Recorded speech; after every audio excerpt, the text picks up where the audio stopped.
Loujaova Kel ngoi ching ho Vanna valpah chun ana lamhei Bethlhem Naosen Leng ana lim uve o Kipah na Christmas ni loupi ni Leiset nop sana i man ule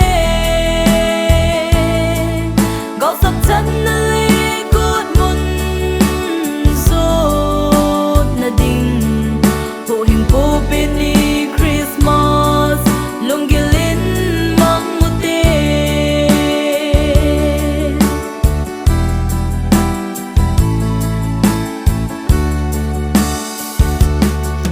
Naosen mel amo phat Pathen Mi te kipa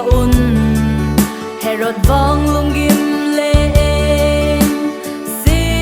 na dimin Naosen ping thao tâm pi song ana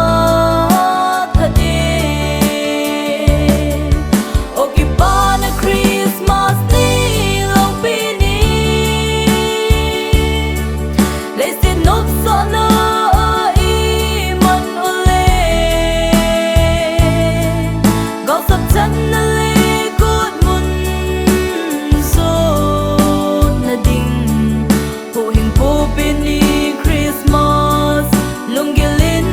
mang mute